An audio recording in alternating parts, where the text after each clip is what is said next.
गुरुदेव और माँ गायत्री के चरणों में कोटि कोटि नमन करते हुए, गुरुदेव को साक्षी मानते हुए आज हम गायत्री रामायण के 18वें श्लोक से अंतिम श्लोक तक का भावार्थ जानेंगे। 18वां श्लोक है, यो वज्र पाता शनि सन्निपातम चक्षुभे नपि चचाल राजा सा राम वाणाभिहतो भृतार्ष चाल चापम चा मुमूच वीरः। युद्धकांड का ये श्लोक है। इसमें बताया गया है, इसका भावार्थ है, जो रावण वज्रपात तथा अग्नि के प्रहार से विचलित नहीं हुआ था, वह राम के बाणों से आहत होकर बहुत दुखी हुआ और उसने बाण चलाए। जो लोग बड़े साहसी, लड़ाकू और योद्धा होते हैं, सांसारिक कठिनाइयों की कुछ परवाह नहीं करते, कठिन प्रहार सहन करके भी अपना पराक्रम प्रदर्शित करते हैं, उन वीर प्रकृति के लोगों को भी राम के बाणों से, अंतरात्मा के शाप से व्यथित होना पड़ता है। कुचली हुई आत्मा जब क्रंदन करती है, जीवन धन को बुरी तरह बर्बाद करने के लिए कुबुद्धि को शाप देती है, तो अंतस्थल में हाहाकार मच जाता है। उस आत्म प्रताड़ना से बड़े बड़े पाषाण हृदय भी विचलित हो जाते हैं। अपने बाहुबल से जो लोग कमजोर को सताते हैं और उनको लूटकर परास्त कर अपनी विजयश्री पर अभिमान करते हैं, छोटे मोटे पराक्रमों पर उन्हें बड़ा ही अभिमान रहता है, पर जब पाप के दंड स्वरूप कोई दैवी प्रहार उन पर होता है तो उनके होश गुम हो जाते हैं। अहंकारियों को हमेशा ये याद रखना चाहिए कि उनसे भी बलवान कोई सत्ता मौजूद है और उसके एक प्रहार में सारी अकड़ ढीली हो जाती है। कमजोर को सताया जा सकता है, पर कमजोर की हाय का मुकाबला करना कठिन है। वह बड़े बड़ों की ऐंठ को सीधा कर देती है। इसलिए हमें ईश्वरीय कोप का और देवी दंड का ध्यान रखते हुए अपने आचरण को ठीक रखना चाहिए। कभी किसी कमजोर की हाय नहीं लेनी चाहिए, क्योंकि उसकी हाय से हमारा सर्वनाश भी हो सकता है। 19वां श्लोक है, यस्य विक्रम मासाध्य राक्षसा निधम गताः तम मन्ये राघवम वीरम नारायणम नामयम। इसका भावार्थ है, जिसके पराक्रम से राक्षसों की मृत्यु हुई, उन अनामय वीर राम को धन्य है। उस वीर पुरुष का पराक्रम धन्य है जो स्वयं निष्पाप रहता है और कषाय कल्मशों को मार भगाता है। स्वार्थ के लिए बहुत लोग पराक्रम दिखाते हैं, पराक्रम करने के लोभ से अहंकारग्रस्त हो जाते हैं। ऐसा तो साधारण व्यक्तियों में भी देखा जाता है, पर धन्य है वे जो अपने पराक्रम का उपयोग केवल असुरत्व का विनाश करने के लिए करते हैं। उस पराक्रम का तनिक भी दुरुपयोग ना करके अपने को जरा भी पाप पंक में गिरने नहीं देते। पराक्रम और वीरता की यही श्रेष्ठता है। साहस और वीरता का उपयोग सिर्फ अन्याय को ध्वस्त करने के लिए हो, न्याय संगत कामों के लिए हो, तो वो पराक्रम भी श्रेष्ठ है। 20वां श्लोक है, नाते तद्रशिरे रामम दहंत मपि वाहनीम मोहित परमास्त्रेण गांधर्वेण महात्मना। इसका भावार्थ है, महात्मा राम ने दिव्य गंधर्व अस्त्र के द्वारा राक्षसों को मोहित कर दिया। इसी से वे सेना को नष्ट करने वाले राम को नहीं देख सकते थे।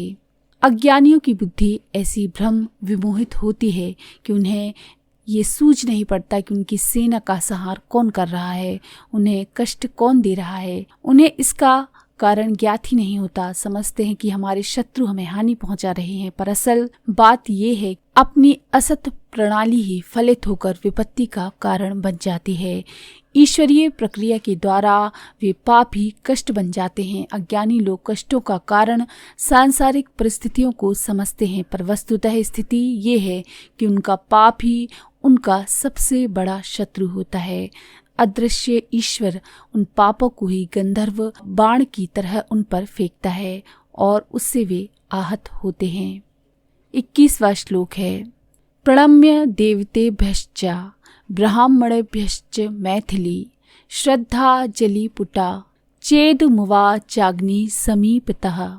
इसका भावार्थ है, देवता और ब्राह्मणों को प्रणाम करके सीता ने हाथ जोड़कर अग्नि के समीप जाकर कहा, सच्ची आत्माएं किसी बात को प्रकट करने से पूर्व देव और ब्राह्मणों को श्रद्धापूर्वक ध्यान रखती हैं, अर्थात वे ये सोचती हैं कि इस कथन के संबंध में श्रेष्ठ लोग क्या कहेंगे। चाहे दुनिया भर के मूर्ख लोग किसी बात को पसंद करें, पर यदि थोड़े से देव और ब्राह्मण अर्थात श्रेष्ठ पुरुष उसे त्याज्य ठहराते हैं तो वह कार्य सच्ची आत्माओं के लिए त्याज्य ही होगा। दूसरे सतोगुणी अंतःकरण वाले व्यक्ति चाहे वैभव में कितने ही बड़े क्यों न हो जाएं, ब्रह्मकर्मा उच्च चरित्र वाले व्यक्तियों के लिए वे सदा ही झुकते हैं। सीता ने अग्नि के समीप जाकर कहा, हमें जो कुछ कहना हो तो अंतःकरण में निवास करने वाली ज्योति के समक्ष उपस्थित होकर कहना चाहिए। छल कपट असत्य की वाणी उन्हीं के मुख से निकलती है जो ईश्वर से दूर रहते हैं। अग्नि के समीप जाकर अंतः ज्योति के समक्ष उपस्थित होकर यदि हम अपना मुख खोलें, वाणी से उच्चारण करें तो सदा सत्य ही मुख से निकलेगा। यानी जब भी बोलें सत्य बोलें। यदि आप असत्य बोलते रहेंगे तो ईश्वर से दूर होते जाएंगे। 22वां श्लोक है, चालनाथ पर्वतस्येव गणा देवस्य कविताः चचाल पार्वती चापी तदा श्लिष्टा महेश्वरः। उत्तरकांड का ये श्लोक है। इसका भावार्थ है कि पर्वत के कांपने से शिवगण भी कांप गए और पार्वती भी महादेव से लिपट गईं। अर्थात आधार के विचलित हो जाने से ऊपर स्थित अन्य सब वस्तुएं भी विचलित हो जाती हैं, चाहे वे कितनी ही बड़ी क्यों ना हो। भूकंप आता है तो पृथ्वी पर रखी हुई सब वस्तुएं डावाडोल हो जाती हैं। मनुष्य अपने दृष्टिकोण को जैसा निर्धारित कर लेता है उसी के अनुसार उसे संसार की वस्तुएं, क्रियाएं, घटनाएं तथा परिस्थितियां भली या बुरी लगती हैं। पर यदि पूर्व दृष्टिकोण बदल जाए और उसके स्थान पर नए प्रकार से सोचने की प्रणाली प्राप्त हो जाए तो पहली रुचि बदल जाने के कारण सब कुछ बदला मालूम देता है। आज कोई व्यक्ति एक दृष्टि को अपनाने के कारण घोर लोभी और कंजूस है। यदि उसे कल ही कोई नई दृष्टि मिल जाए तो वह उच्च कोटि का त्यागी हो सकता है। इसी प्रकार उल्टा परिवर्तन हो जाए तो त्यागी से लोभी भी बना जा सकता है। मतलब ये है कि जीवन परिवर्तन का मुख्य कारण वह आधार है जिस पर खड़े होकर मनुष्य सोचता विचारता है और अपने स्वार्थ का निर्णय करता है। संसार में जितने भी व्यक्तिगत या सामूहिक परिवर्तन होते हैं उनका मूल कारण दृष्टिकोण का, आधार का परिवर्तन है। हम अपने को, अपने समाज को जिस दिशा में परिवर्तित करना चाहते हैं वैसा ही उसकी दृष्टि का, उसकी विचार प्रणाली का, आधारशिला का परिवर्तन करना अनिवार्य है। पर्वत कांपने से शिव पार्वती कांपे थे, अतः अंतर्दृष्टि के कांपने से बाह्य जीवन का सारा महल कांप जाता है।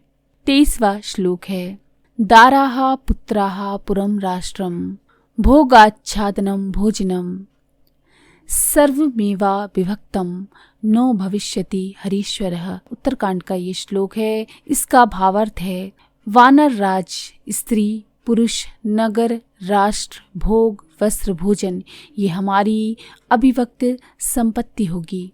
संपत्ति को, राष्ट्र को, समाज को, खाद्य सामग्री को अभिव्यक्त बताकर इस श्लोक में वर्तमान समाजवाद के सिद्धांत का प्रतिपादन किया गया है। ईश्वर प्रदत्त जितनी भी सामग्री संसार में है उस पर मानव प्राणियों का समान रूप से अधिकार है। आवश्यकतानुकूल सभी को इन वस्तुओं के उपभोग का अधिकार होना चाहिए। इन्हीं सिद्धांतों पर समाजवाद की सारी आधारशिला खड़ी की गई है।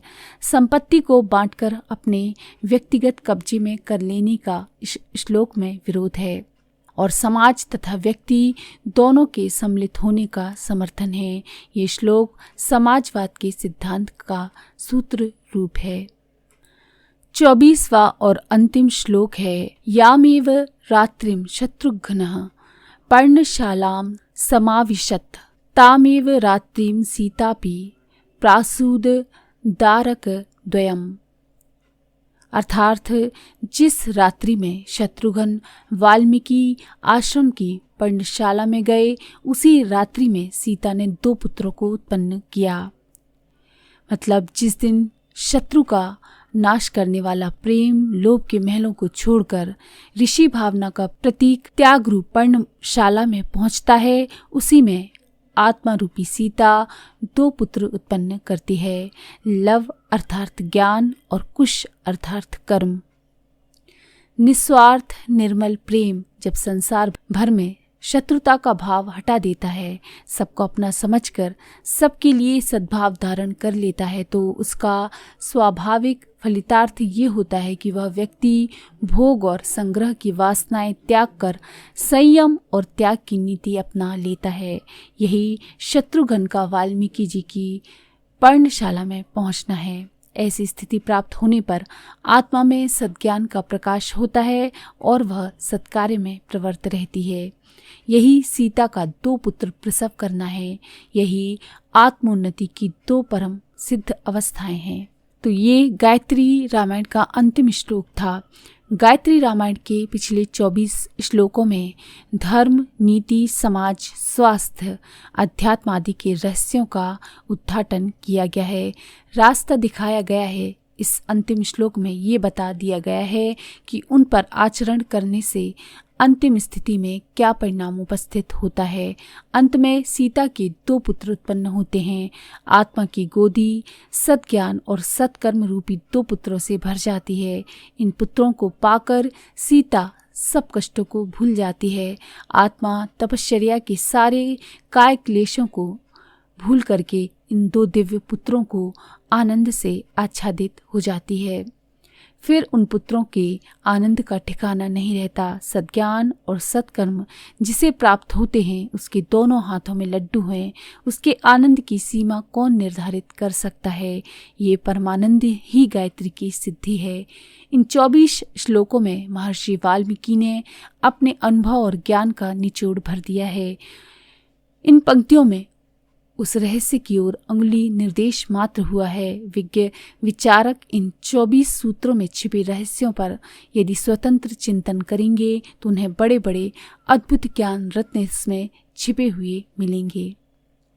तो यह है गायत्री रामायण की संपूर्ण भावार्थ। तो अगर आपको ये जानकारी पसंद आए तो प्लीज़ लाइक करें, शेयर करें, सब्सक्राइब करें मंत्र सिद्धि